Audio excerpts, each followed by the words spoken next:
Hi everyone, and welcome to another installment of 31 Days of Horror Movie Reviews with me. Today I'm Wonder Woman, but tomorrow who knows what I'm going to be, because why not be in the Halloween spirit when you're a cosplayer and you literally have a closet full of costumes. We'll see what tomorrow brings. But today brings Wonder Woman, and today brings another movie review, and that movie review is for a movie that was in the 50 best horror movies you've never seen. That movie is Burnt Offerings from 1976. Now, despite this being a movie from the 70s, it does still have the slowness that is typical with the horror movies of that time, but this movie is fabulous. It is so fabulous. It has won awards. In 1977, it won Best Director, Best Supporting Actor, and Best Horror at the Academy of Science Fiction, Fantasy, and Horror. It won Best Actor, Best Actress, and Best Director at this award ceremony, this award thing that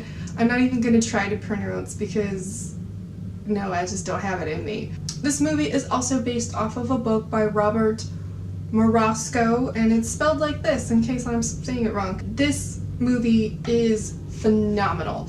It is about a family who decides to rent a house in the countryside for a summer, and the stipulation is, hey, grandma lives upstairs, we're taking some time off. All you gotta do is make sure you put 3 meals out a day for her. She keeps to herself. She's perfectly fine, and then you can do whatever you want with the rest of your time here at the house. But just make sure to feed her 3 times a day.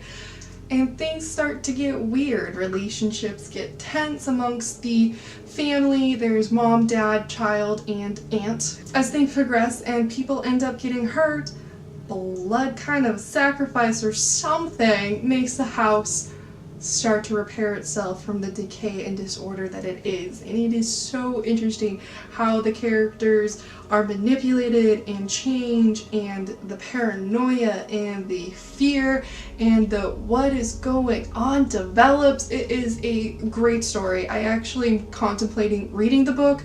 I don't like horror books, I like horror movies, but I might actually read this book. It was so fun.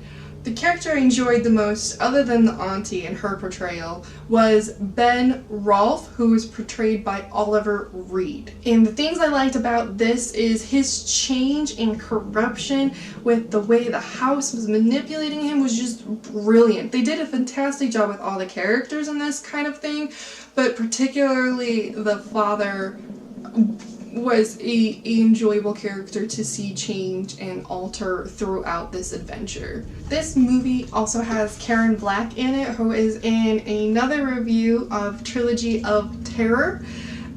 So check out that one if you like Karen Black or you're interested in what I have to say on that one, because she's kind of in a lot of horror movies for the 70s, and I enjoy her work. She's a phenomenal actress in this one. Another highlight of this movie, and this isn't going to be a spoiler, is when the house renews itself, the shingles and the siding just fall off. This old decrepitness is replaced by this beautiful new siding.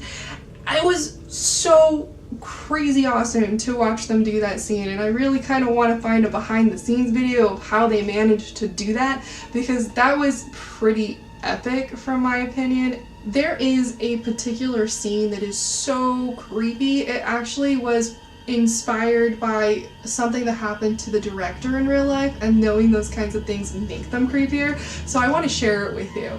There's a scene where the father is out in the yard, and there's this old vintage car just getting closer and closer, and there's this creepy driver in it, and the car just kind of disappears, and the car appears again later in this movie.